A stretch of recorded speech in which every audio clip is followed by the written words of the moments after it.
Olá a todos! No vídeo anterior falei sobre uso capião, herança, inventário e recebi algumas perguntas e dúvidas, por isso hoje vou falar sobre o tema. Sou Isis Souza Araújo, advogada, e inicio falando de inventário. Para que serve? Quais as formas de fazer e qual o prazo para abertura de inventário? Bom, inventário serve para formalizar a divisão e transferência dos bens aos herdeiros. Também os direitos e as dívidas do falecido para chegar à herança líquida. Existem duas formas que ele pode ser realizado: extrajudicial ou judicialmente. No primeiro, o inventário extrajudicial, ele é feito em cartório, por escritura pública. É muito mais rápido, podendo demorar apenas 1 ou 2 meses para ser finalizado. A lei que institui o inventário extrajudicial é a de número 11.441 de 2007 e é feito quando não há testamento, herdeiros menores ou incapazes. Os primeiros passos do inventário são a escolha de um cartório de notas para ser realizado todo o procedimento e também a contratação de um advogado. É obrigatório e pode ser um advogado comum ou individual, um para cada herdeiro ou interessado. A família deve nomear o inventariante, que é a pessoa que administrará os bens do espólio. Espólio é uma palavra estranha para alguns, mas espólio nada mais é do que o conjunto de bens deixados pelo falecido. Esse inventariante ficará responsável por todo o processo e pagar eventuais dívidas. Costuma ser a esposa ou filho. Após o início do inventário extrajudicial, para se verificar a existência ou ausência de pendências, o cartório reúne as certidões negativas de débitos, que são documentos que atestam que o falecido não deixou dívida em quaisquer esferas públicas, municipal, estadual e federal. Além das dívidas, a família deve informar todos os bens deixados pelo falecido, para que sejam reunidos pelo tabelião ou pelo advogado, com a matrícula de registro de imóvel, o DUT dos carros, etc. Se não houver irregularidade sobre os bens, o procedimento é bem simples, demora o prazo de 1 a 2 meses, como falei. Diz também sobre a importância de informar ao tabelião, o tabelião do cartório, a existência de dívidas. Por quê? Justamente porque se existirem credores particulares, se essas dívidas não forem declaradas, podem acabar aparecendo. Ou seja, mesmo se não constarem no inventário, depois o credor pode ir atrás do herdeiro. Por isso é importante declarar as dívidas particulares. Por último, e ainda no inventário extrajudicial, para que o processo seja finalizado e oficializado no cartório, é preciso pagar o imposto sobre transmissão, causa-mortes e doação, que é o ITCD ou ITCMD, que é um imposto estadual cuja alíquota varia de estado para estado, podendo chegar a 8%.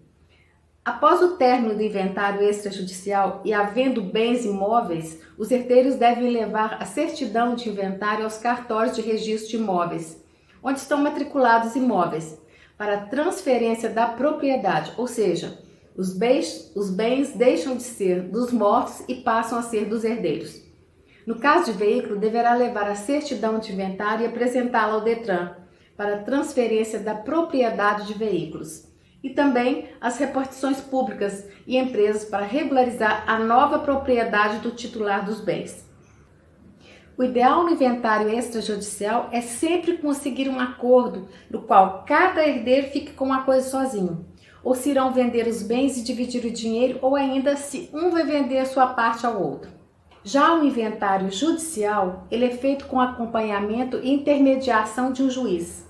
Ele ocorre em 3 casos: quando o falecido deixou um testamento, quando há interessados incapazes, menores ou interditados, e também quando há divergência quanto à partilha entre os herdeiros. Quando os herdeiros não chegam à conclusão sobre a divisão dos bens, mas mesmo sendo judicial, ele pode ser tanto amigável como litigioso. Por isso, por ser acompanhado pelo juiz da vara responsável, é que o inventário judicial costuma demorar mais tempo. Bem, quanto a outra dúvida que é constante, é o prazo para abertura de inventário.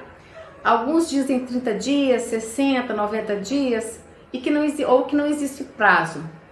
De acordo com o Código Civil, o prazo seria de 30 dias, Mas uma vez que tal prazo teve uma revogação tácita pelo novo Código de Processo Civil de 2015, mais recente que o Código Civil, e que está em vigor, hoje não é o prazo de 30 dias, mas de 60 dias. Por causa disso, muitas famílias, depois desse prazo, é que procuram um advogado. Mas aí vem a pergunta: e se eu passar do prazo, o que acontece? Veja, na prática até hoje, eu nunca vi nenhum juiz estipular multa por isso. Mas certamente o que estou dizendo contraria o que a maioria dos colegas dizem a seus clientes, de que passado esse prazo acontecerá uma coisa ruim. E na verdade, o que a lei determina é que somente proibir que os estados cobrem qualquer multa dentro desse prazo. É uma proibição aos estados e não às pessoas. Em outras palavras, o Código de Processo Civil somente proíbe, veda os estados que cobrem qualquer tipo de multa em até 2 meses do óbito, sem contudo colocar qualquer tipo de pena para quem fizer o inventário depois desse prazo. O que pode acontecer, já que o Código de Processo Civil, que é uma lei federal, é deixar a cargo dos estados, após esses 2 meses, cobrar uma UTCD, por ser da sua competência. Mas somente caberá a eles, os estados, cobrar uma multa, se assim estabelecerem. Ou seja, o estado não é obrigado a cobrar multa, tão logo acabe esse prazo de 2 meses. Esse TCD ou ITCMD, Imposto sobre Transmissão Causa-Mortes e Doação, varia de estado para estado. Em Minas Gerais, o lugar onde resido, a legislação estadual não cobra multa. Mas vejam, para quem paga o TCD antes dos 180 dias, há um desconto de nada menos que 15% sobre o imposto, desde que ele seja recolhido em até 90 dias após o falecimento. Sei também que outros estados concedem outros benefícios, e também o mesmo. E aí, meus amigos, vem a pergunta: em quem ou que devo confiar? O mais importante é que a maioria das pessoas já chegam me dizendo uma coisa, que ouviram uma coisa e que receberam uma informação diferente. Mas essas dúvidas são constantes e respondo àqueles que me procuram, seja para inventariar em cartório, extrajudicial ou judicial. Mas o meu objetivo com esse vídeo e neste canal é levar até vocês informações seguras e que pode ser usada facilmente por qualquer pessoa.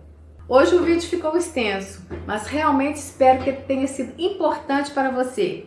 Se quiser, deixe sua curtida e inscreva-se no canal. Deixe também seus comentários ou, se preferir, envie sua pergunta para um dos meus contatos que estão no link abaixo deste vídeo. Ok? Até o próximo vídeo.